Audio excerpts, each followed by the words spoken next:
Shalom, shalom bien-aimés, que la grâce et la paix Seigneur soit avec vous. Je suis le prophète Elijah Yeshua, évêque senior des églises État international et vous êtes sur notre réseau social. Je voudrais vous dire que dès aujourd'hui, nous commençons une série d'enseignements et cette émission est appelée Prophétique Réma. Dans cette émission, nous traiterons des thèmes d'actualité, nous traiterons des sujets importants, ce qui a trait bien sûr au royaume des cieux et au salut. Alléluia. Si vous aimez ces choses, si vous aimez qu'on parle de Jésus et si vous aimez que la parole de Dieu soit révélée dans sa profondeur, vous êtes sur le bon canal. Alors je vous encourage à liker, à vous abonner et à partager cette vidéo. Aujourd'hui, je vais vous entretenir sur un sujet. Le thème de mon message, c'est la vision et la direction divine. Alléluia. La vision et la direction divine. Et dans cette vidéo, nous allons parler premièrement de la vision. C'est important, cette thématique, parce que beaucoup de choses que tu souhaites avoir dans ta vie, beaucoup de bonheur que tu vas vivre est rattaché à la vision de Dieu pour toi. Alléluia. Alors si tu ne comprends pas ça, c'est normal que ta vie soit latente, que ta vie soit stagnante. C'est normal que tu sois dans des difficultés, dans des problèmes dans lesquels tu baignes jusqu'à présent, dans lesquels tu te noies et dans lesquels tu veux sortir certainement. Dieu m'envoie pour que je puisse t'apporter cette brin de solution. Alléluia. Et je vais prendre le texte dans le livre de Jérémie, le chapitre 1, le verset 5 à 6, et il est dit ici: avant que je t'eusse formé dans le ventre de ta mère, je te connaissais, et avant que tu fusses sorti de son sein, je t'avais consacré, je t'avais établi prophète des nations. Ah, j'ai répondu: ah Seigneur éternel, voici, je ne sais point parler car je suis un enfant. Alléluia. Donc, Jérémie était fils des sacrificateurs et d'Anatote. Et voilà que Jérémie s'attendait à ce que son tour arrive, que son temps arrive, afin que lui aussi puisse aller dans le temple à Jérusalem pour pouvoir officier comme sacrificateur de l'Éternel.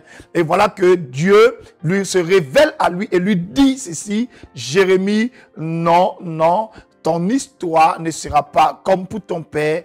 Pour toi ne sera pas comme pour les autres. J'ai un projet, j'ai un plan, j'ai un but spécifique pour toi. Je t'ai choisi comme prophète, je t'ai établi comme prophète des nations, afin que tu fasses quoi? Afin que tu ailles et que tu parles de ma part. Alléluia. Jérémie lui dit: ah mais Seigneur, voici je suis un enfant. Amen. Mais c'est pas ce qui nous intéresse ici. Nous voyons dans ce texte que Dieu révèle à Jérémie quoi? La vision, l'objectif. Je veux dire à quelqu'un qui est en train de me suivre aujourd'hui que tu n'as pas été créé en vain. Tu n'es pas né par hasard. Non. Peut-être que tu es venu dans des circonstances difficiles. Peut-être que tu es venu dans des circonstances désagréables.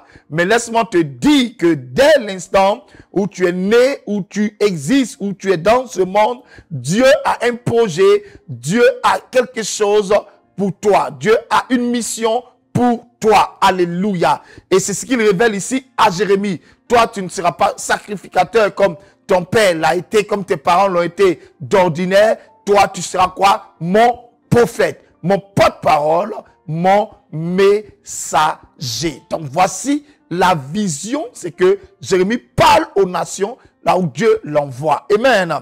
Et bien aimé, nous allons toujours continuer pour dire, je veux dire ici que vous devez trouver votre but. Vous devez trouver votre objectif et le poursuivre. Alléluia. C'est pour cela que je vous invite maintenant à prendre ce deuxième texte qui est dans le livre des Psaumes, Psaume 34, le verset 5. Amen. Et il a dit ici: j'ai cherché l'Éternel et il m'a répondu, il m'a délivré de toutes mes frayeurs. Alléluia. David dit: j'ai cherché l'Éternel et il m'a répondu. Vous devez chercher la face de Dieu. Vous devez trouver votre but. Vous devez trouver la raison de votre vie, la raison de votre existence. Parce que votre joie est rattachée à cela. Votre santé est rattachée à cela. Votre bénédiction est rattachée à cela. Dans la vision de Dieu pour vous, c'est comme un package, c'est comme un kit. Et dans ce kit-là, vous avez la richesse qu'il vous faut pour accomplir cette vision. Vous avez la santé qu'il vous faut pour accomplir cette vision. Vous avez les compagnons qu'il vous faut pour accomplir cette vision. Vous avez tout ce qui est outil pour accomplir cette vision. Donc, écoutez-moi bien. Si vous ne savez pas pourquoi vous êtes né, si vous ne comprenez pas pourquoi vous existez, c'est une des raisons pour laquelle vous pouvez vivre, baigner, vous pouvez sombrer aujourd'hui dans la pauvreté et dans l'échec.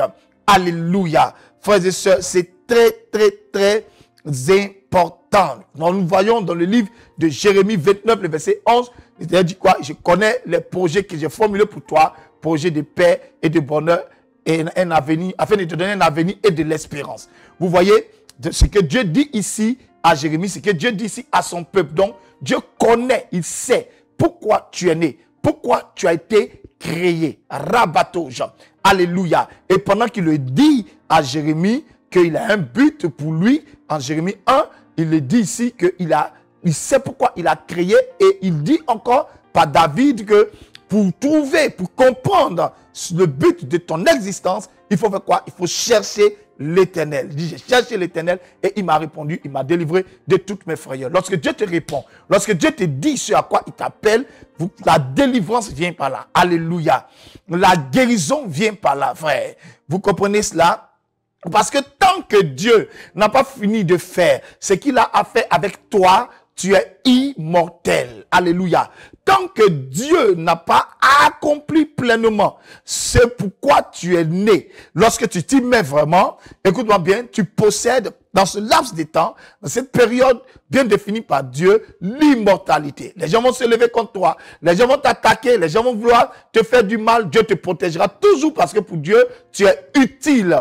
Alléluia. Donc tu dois trouver ta raison, la raison pour laquelle tu vis, la raison pour laquelle tu existes. Et cette raison-là est en Jésus-Christ. C'est en Jésus qu'on trouve pourquoi nous sommes nés ou pourquoi nous sommes sur cette terre. En dehors de Jésus-Christ, frère, écoutez-moi bien, aucune autre raison ne vaille que cela. Alléluia.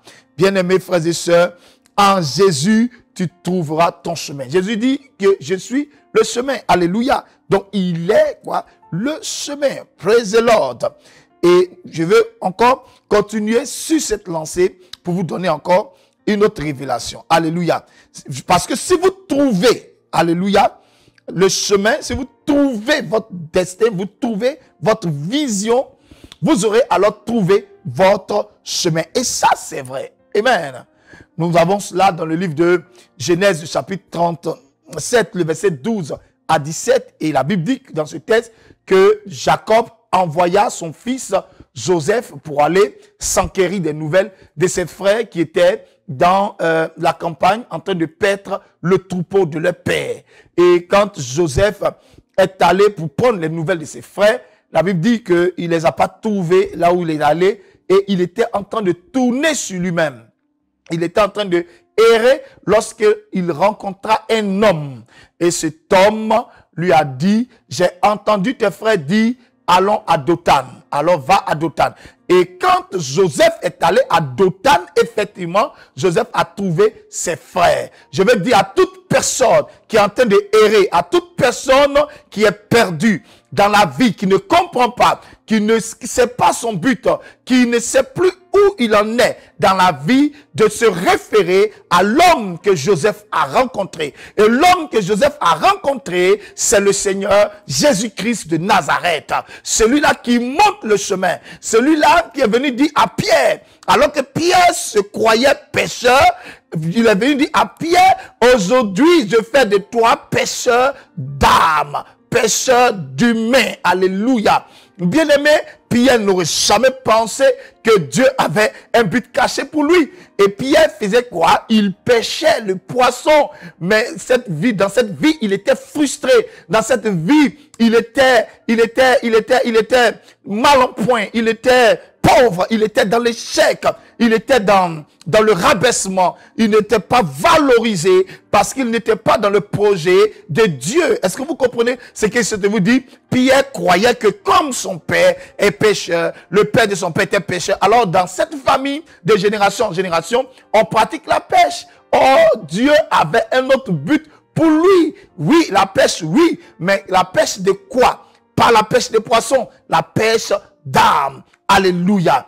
Et c'est quand Jésus est venu que les frustrations de Pierre ont cessé. Je veux dire à quelqu'un ici que Jésus arrive. Le Seigneur arrive pour toi. Le Seigneur arrive dans ta vie. Dieu vient te révéler dans une vision. Dieu vient te révéler par un songe. Dieu vient te révéler dans sa parole. Ce pourquoi tu es né. Ce à quoi il t'a appelé. Joseph a rencontré l'homme de Dothan. L'homme de Dothan, c'est Jésus-Christ de Nazareth. Rencontre aujourd'hui. Parce qu'à Dothan, c'était là, dans cet endroit-là, c'était là que Joseph était perdu. Et l'homme lui a dit, va à Dothan. Alors je veux dire que là où tu es, le carrefour où tu es en ce moment, et tu es perdu, tu es noyé de dettes, tu es noyé de crédits, tu es noyé, je sais, peut-être que tu es quelque part en Côte d'Ivoire ou en France ou quelque part en Afrique et tu n'arrives pas à t'en sortir. Écoute-moi bien, Jésus-Christ, l'homme qui révèle, l'homme qui est le chemin,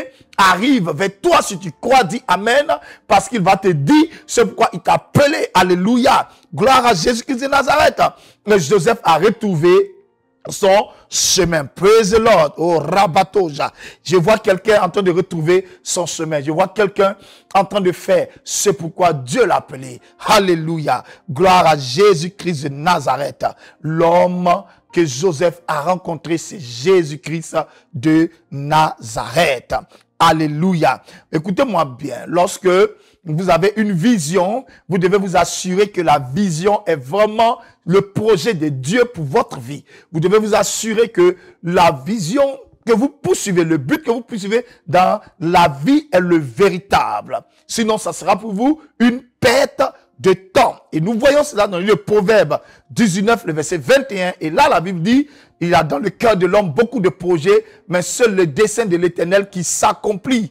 Frère, écoutez-moi bien. Si vous n'arrivez pas à discerner, vous n'arrivez pas à trouver votre raison et votre but, écoutez-moi bien, vous souffrirez. Amen. Vous irez d'échec en échec. Et c'est ce que l'Ilatin dit ici, Salomon, dans le livre des Proverbes. Alléluia. Il y a dans le cœur de l'homme beaucoup de projets. L'année prochaine, je vais faire ceci. J'irai là. Je ferai ceci. Oh, je vais monter telle entreprise. Je vais faire telle activité. Mais est-ce que c'est ce que Dieu t'a dit? Vous devez comprendre que vous avez le succès que lorsque vous vous référez à la parole prophétique.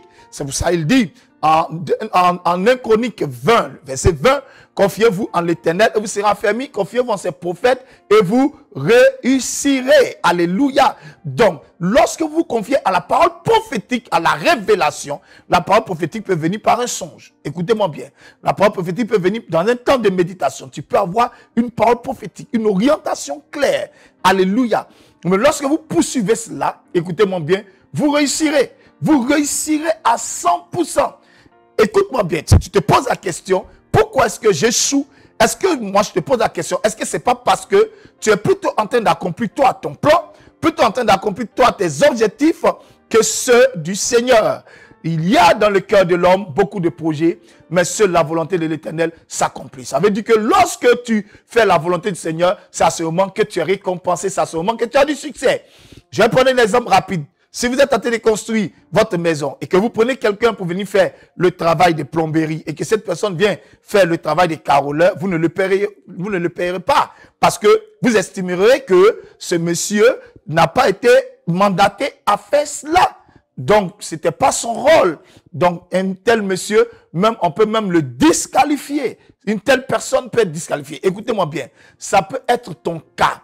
Si Dieu t'a appelé en tant qu'électricien dans l'ouvrage, car nous sommes ouvriers avec Christ, nous sommes en train de construire un bâtiment, le bâtiment de la vie éternelle. Nous sommes en train de bâtir dans l'œuvre de Dieu, dans l'évangélisation, et par ce que nous faisons, nous sommes en train de construire avec le Seigneur. Si vous êtes un ouvrier qui n'est pas à sa place, comment vous pouvez être payé? Comment vous pouvez être récompensé?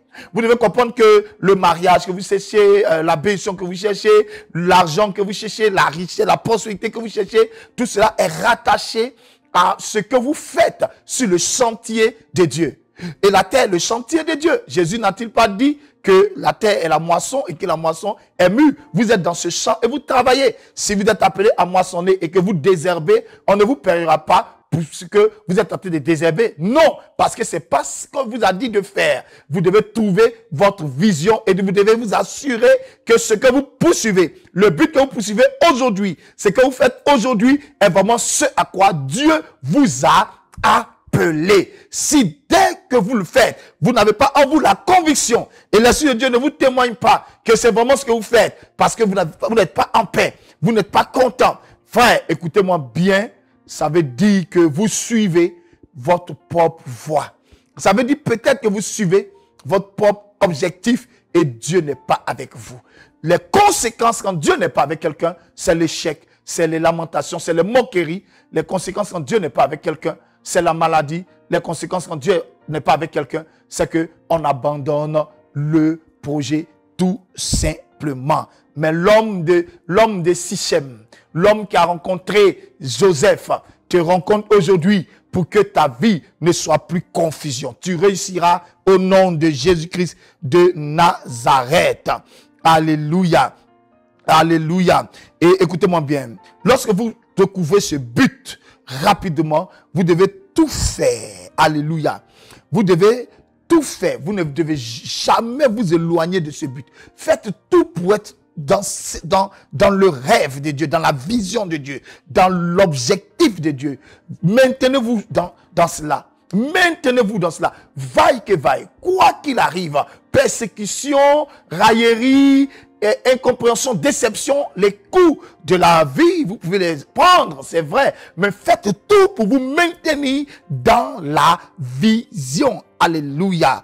Et c'est ce que Dieu a dit. Jésus-Christ a dit en Actes, le chapitre 1, le verset 4. Il a dit à ses disciples, ne vous éloignez pas de Jérusalem, mais attendez. Ne vous éloignez pas. Je vais te dire de ne pas t'éloigner. Si tu as la certitude que ce que tu es en train de faire, Dieu t'a parlé, Dieu s'est révélé à toi, que c'est le but de ta vie, que c'est la raison pour laquelle le Seigneur t'a créé, tu peux connaître des moments difficiles, mais s'il te plaît, n'abandonne pas. Ne t'éloigne pas du but de Dieu, ne t'éloigne pas de ton objectif. Alléluia. Oh, gloire à Jésus-Christ. En Néhémie, le chapitre 6, le verset 1 à 4, la Bible déclare que les ennemis de Néhémie sont venus lui dire, viens qu'on discute pendant qu'il construisait le mur, qu'on parle de certaines choses. Mais Néhémie, leur a dit, je n'ai pas le temps. Il n'est pas le temps. Je n'ai pas le temps d'être distrait. Je n'ai pas le temps de me détourner de ce que je suis en train de faire. Et la Bible dit que Néhémie a refusé de partir rencontrer ses Tobija, ses Sanballat et autres. Alléluia. Écoute-moi bien. Arrête. Coupe avec les Tobija de ta destinée, coupe avec les Sanballat de ta destinée, coupe avec tous ceux-là qui sont comme la distraction dans ta vie, coupe avec les fausses occupations. Alléluia. Est-ce que je parle à quelqu'un? Ne t'éloigne pas de ton but. Ne t'éloigne pas. Que ça marche ou pas, ne t'éloigne pas. Insiste. Persiste. Sois là. Sois persévérant. Sois patient. Parce que ce que tu es en train de faire va marcher certainement. Dis amen si tu le crois. Ce que tu es en train de faire va marcher forcément. Alléluia. Donc ne t'éloigne pas de ton but. Ça prendra le temps que ça prendra, mais tu finiras par y arriver. Gloire à Jésus-Christ de Nazareth. Gloire à Jésus-Christ de Nazareth. Et je vais te dire une chose. Lorsque tu découvres ton but, lorsque tu découvres la raison pour laquelle Dieu t'a envoyé sur cette terre, alléluia, vends tout ce que tu possèdes pour ce but. Vends tout ce que tu possèdes pour ce but. Alléluia. Rabatoche. La Bible dit en Matthieu 13, le verset 44 à 46, que le royaume des cieux est semblable à un homme qui a trouvé une pelle rare dans un champ. Et il fait quoi? Il cache cette pelle-là, il vend tout ce qu'il possède et il vient pour acheter ce terrain. Lorsque vous découvrez votre but, votre vision pour la vie, écoutez-moi bien, vendez tout ce que vous possédez. Vends tout ce que tu as parce que la vision a un prix. Atteindre la vision a un prix. Et peut-être qu'elle coûte plus cher que tu ne l'as pensé. Tu dois sacrifier tes temps de loisirs, sacrifier tes temps de plaisir, sacrifier tes temps d'internet, sacrifier tes temps de distraction, de tes amitiés. Tu dois couper avec certains amis. Tu dois arrêter certaines choses. Tu dois te séparer du sommeil. Tu dois pratiquer la prière et la consécration. Tu dois te focaliser sur Dieu. Vends tout ce que tu as, s'il te plaît. Vends tout ce que tu as, s'il te plaît. Vends tout ce que tu as, femme. Homme, vends ce que tu as. Ton portable n'a pas plus d'importance que la vision. Tu comprends? Tes gigas internet n'ont pas plus d'importance que la vision. Tes amis n'ont pas plus d'importance que la vision. Parce que le diable peut utiliser des amis pour te distraire. Alléluia. Nous allons lire Proverbe, le chapitre 4, le verset 7, rapidement. Et voici ce que la Bible dit ici. En Proverbe, le chapitre 4, le verset 7. Il dit ici, ceci. Voici le commandement de la sagesse. Acquiert la sagesse et avec tout ce que tu possèdes, acquiert l'intelligence. Avec tout ce que tu possèdes, acquiert l'intelligence. Vends tout ce que tu possèdes pour la vision, pour acquérir la vision, pour atteindre cet objectif que Dieu t'a donné. Courage, frère. Courage, sœur. Tu y arriveras. Dieu t'a regardé et Dieu t'a déjà testé. Et Dieu a trouvé que tu allais accomplir cette tâche. Pour Dieu, il n'y a pas de doute. Il connaissait tes faiblesses. Il savait que tu allais tomber. Et il t'a appelé. Relève-toi, s'il te plaît. Relève-toi. Prends courage. Alléluia. Rabato jale prade kaparaki. Soyez prêts à payer le prix pour cette vision. Amen. La Bible dit en Matthieu 20, le verset 22 à 23, Jésus parle ici avec ses disciples et il dit que pouvez-vous boire de la coupe que je vais boire? Et les disciples lui répondit pour dire oui, nous pouvons boire de cette coupe. Jésus dit oui, effectivement, vous pouvez boire de cette coupe, c'est vrai. Mais, alléluia, pourquoi? Les disciples, quand ils disent à Jésus, nous sommes prêts, prêts. Sois prêt, frère, sois prêt. Aie le cœur d'un homme, sois prêt. Aie le cœur d'un lion, sois prêt. Aie la visibilité de l'aigle. Alléluia. Sois prêt. Aie la pureté de la colombe. Sois prêt. Aie l'innocence de l'agneau. Sois prêt. Rabattez parado jalika paraki. Alléluia. Soyez prêts à payer le prix. Quoi qu'il en coûte, payer le prix. Et vous savez quoi? Je termine en te disant que lorsque tu découvriras ta vision, alléluia, lorsque tu découvriras ce à quoi Dieu t'a appelé, la récompense, ça sera la joie. Amen. La récompense, ça sera la joie. Peut-être que tu pensais que je te dirais que la récompense, ça sera l'argent. Amen. Qu'est-ce que l'argent devant la joie? Rien. On ne peut pas acheter la joie. Lorsque tu as en toi le sentiment d'un devoir accompli, il y a une joie, une paix en toi. Et rien ne vaut cela. Rien ne peut remplacer cela.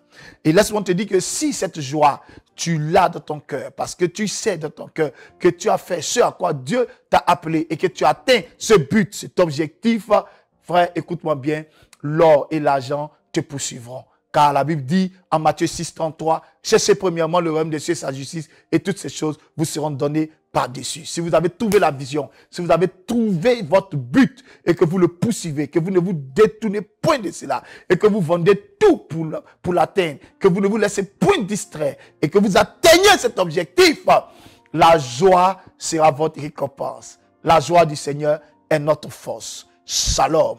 Bien-aimés, je voudrais prier maintenant pour tous ceux qui sont en train de m'écouter et de suivre cette émission. Alléluia.